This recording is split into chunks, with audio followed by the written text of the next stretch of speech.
Entretanto, o firme fundamento de Deus permanece tendo este selo. O Senhor conhece os que lhe pertencem e mais.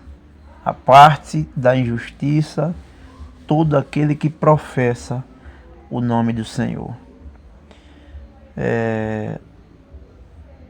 Alguém diria que o que o apóstolo Paulo pretendia quando escreveu essa carta.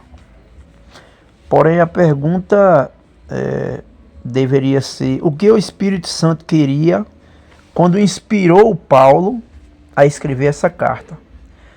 Muitas vezes a gente lemos as Escrituras e não nos damos conta de que ela é inspirada por Deus. Ela foi inspirada por Deus.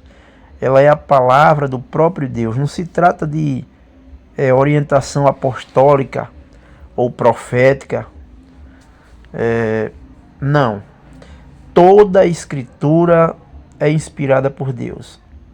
Então, quando nós vamos às Escrituras, nós devemos ir com a conclusão, a seguinte conclusão: o que o Senhor quer nos ensinar quando, por meio do Espírito Santo, inspirou homens a escrever estas coisas? O capítulo 2 de 2 Timóteo, do verso 19 em diante,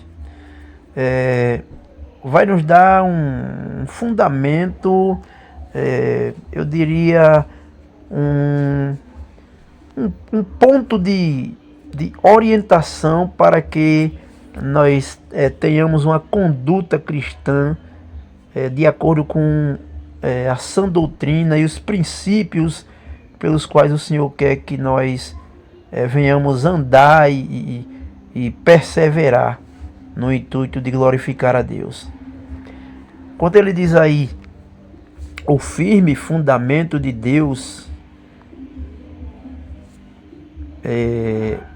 veja, firme fundamento, ou seja, um fundamento inabalável, um fundamento inquestionável ou irremovível, né? Não há nenhuma necessidade de nós tentarmos colocar algo além do que já está firme, que é o fundamento. A sã doutrina, por exemplo, ela é um fundamento sólido e firme, né? O apóstolo Pedro, certa feita, falando das cartas do irmão Paulo, ele disse que o Paulo escrevia coisas difíceis a tal ponto de alguns cidadãos deturparem as escrituras que Paulo havia recebido do Espírito Santo para ensinar a igreja. E assim muitas vezes acontece ainda hoje, né? Acontece no meio do povo de Deus, de pessoas se levantarem de dentro da própria igreja, né? Muitas vezes pessoas iníquas, né? Não regeneradas, mas pessoas apenas que foram iluminadas, passou um determinado tempo ali no meio do povo de Deus, contudo chegou ao tempo de passar a não concordar mais com o ensino da palavra, da sã doutrina, então resolveu criar seitas, criar divisões, né? Formando assim o seu próprio partido, estabelecendo um grupo mediante alguns princípios da palavra de Deus que ele escolheu para si e deturpa com o intuito de atrair seguidores para si. Mas o apóstolo Paulo deixa bem claro, por meio do Espírito Santo aqui, que o firme fundamento de Deus permanece tendo este selo: o Senhor conhece os que lhe pertencem. Então, independente de A ou B estar tomando direções contrárias à vontade de Deus, ou tomando atitudes que não glorifiquem a Deus, o firme fundamento de Deus permanece tendo o selo de que o Senhor conhece os que lhe pertencem. E mais, aqueles que conhecem o Senhor, aqueles que pertencem ao Senhor, né? Ele dá continuidade aí. Ele diz: e mais, aparte-se da injustiça todo aquele que professa o nome do Senhor. O sentido de injustiça aí, muitos imaginam que injustiça aí é apenas um ato pecaminoso de não tratar com justiça determinadas questões. Mas a injustiça aí que o apóstolo Paulo está falando é a injustiça religiosa. E eu não diria nem religiosa, mas talvez acadêmica ou teológica. E ele vai dar continuidade do verso 20 em diante, é o que vai nos dar uma clareza maior a respeito disso. Ele diz assim: ora, numa grande casa não há somente utensílios de ouro e de prata, há também de madeira e de barro, alguns para honra, outros, porém, para desonra.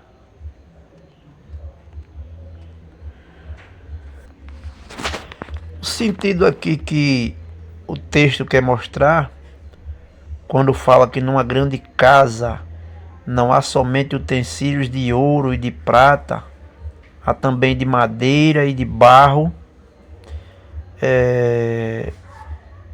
O sentido aqui é falar de pessoas dentro do contexto da casa de Deus, da grande casa, né?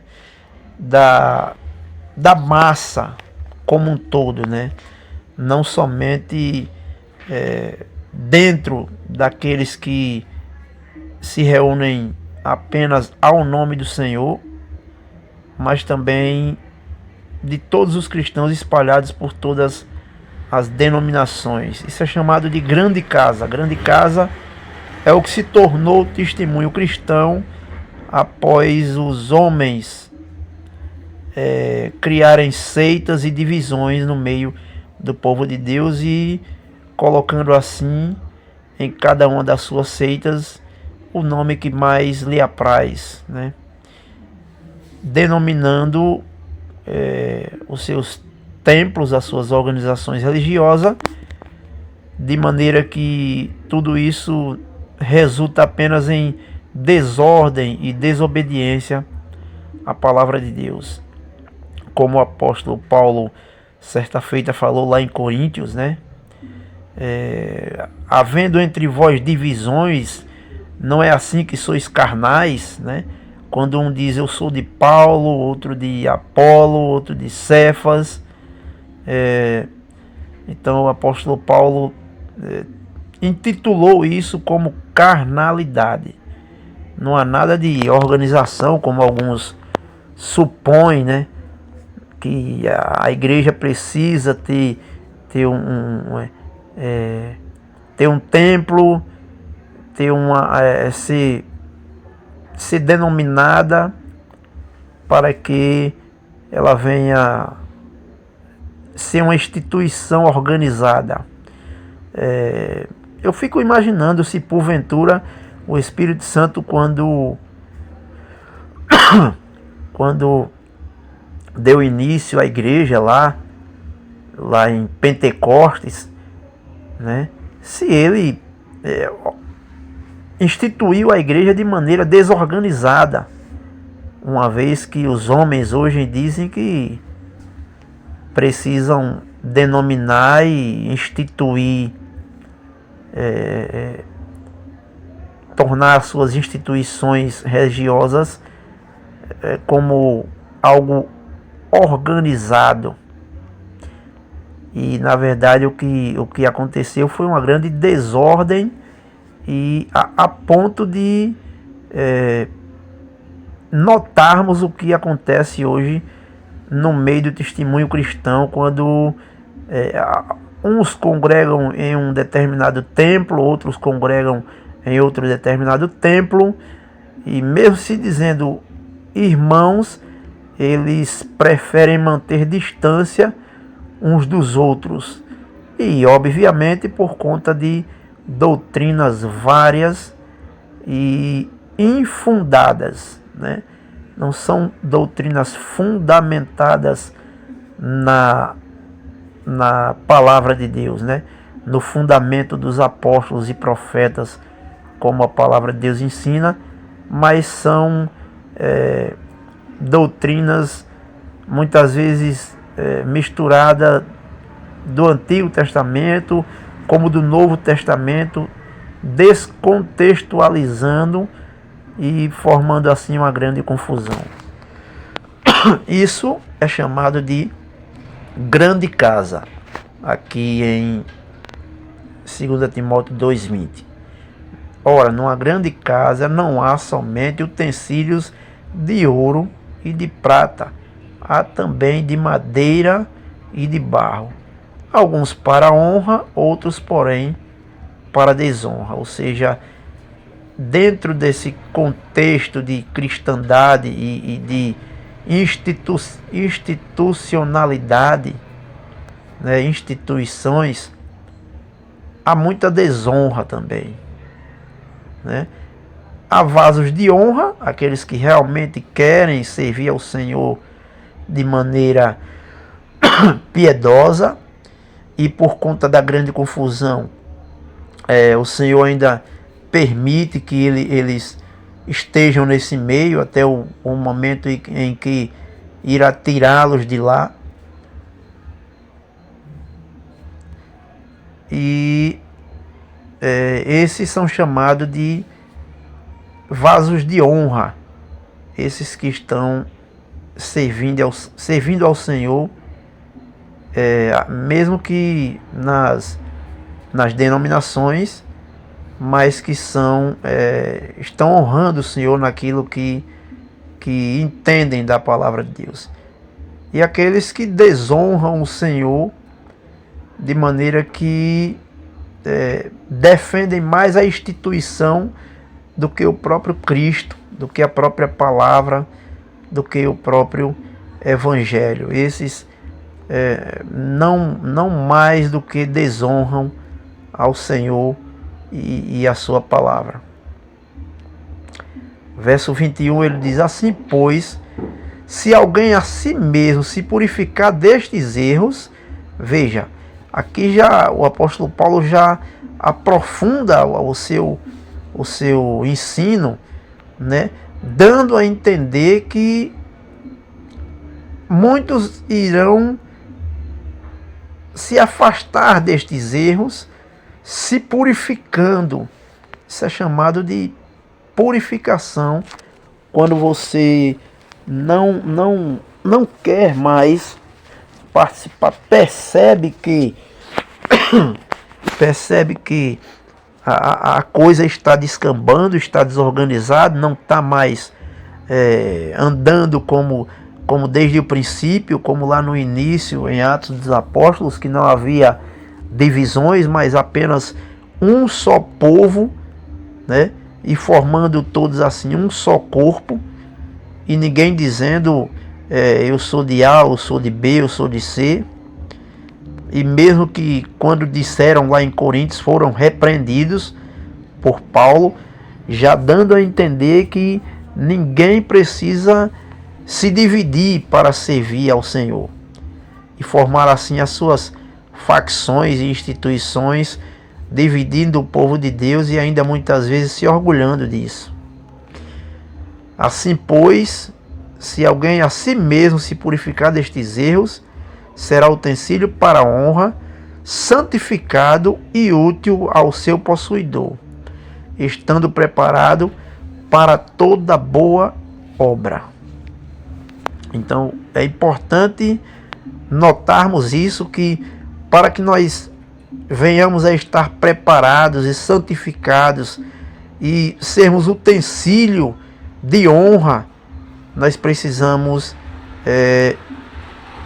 se afastar destes erros, se purificar desses erros, tornando-nos assim utensílio para a honra, santificado e útil ao seu possuidor, que é Deus, que nos possui, estando preparado para toda boa obra. Verso 22, ele diz: foge outro sim das paixões da mocidade, segue a justiça, a fé, o amor e a paz com os que de coração puro invocam o Senhor. Então, essa é uma das melhores, se não das maiores orientações para que o povo de Deus possa ter uma conduta que realmente dignifique a Cristo, aquele que verdadeiramente é o centro, o fundamento, a pedra principal da qual cada um de nós somos pedras vivas e que fundamentam esta verdade. Verso 23, ele vai dizer: e repele as questões insensatas e absurdas, pois sabes que só engendram contendas. Então devemos repelir aquilo que não é de proveito, não é de sensatez, né? Tido até como absurdas, né?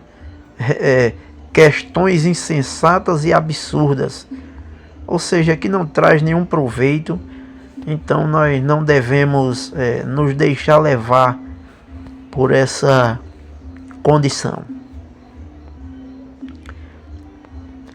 O verso 24 vai dizer: ora, é necessário que o servo do Senhor não viva a contender, e sim deve ser brando para com todos, apto a instruir, paciente, disciplinando com mansidão os que se opõem, na expectativa de que Deus lhe conceda não só o arrependimento, para conhecerem a verdade, para conhecerem plenamente a verdade, mas também o retorno à sensatez. Veja que interessante.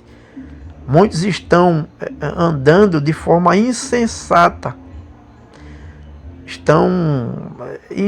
É como se estivessem enfeitiçados por essa situação, essa maneira absurda e equivocada de se reunir e de servir ao Senhor. Verso 26. Mas também o retorno à insensatez, livrando-se eles dos laços do diabo, tendo sido feitos cativos por ele para cumprirem a sua vontade. Então, essa é a verdade absoluta que o Espírito Santo tem aplicado no meio da sua igreja, no meio do seu povo, fazendo assim com que cada um de nós que tememos ao Senhor e o adoramos na beleza da sua santidade, que venhamos a sermos sensatos, né? Como diz o verso 26, mas também o retorno à sensatez, que haja esse retorno na sensatez, e que, havendo essa sensatez, nós venhamos a nos livrar dos laços do diabo, tendo sido feito cativos por ele para cumprirem a sua vontade.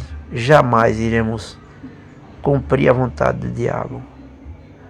Nós precisamos e rogamos que o Senhor esteja nos fortalecendo na sã doutrina, de maneira que tudo que viermos fazer seja feito tão somente para a honra e glória do santo nome de nosso Senhor e Salvador Jesus Cristo.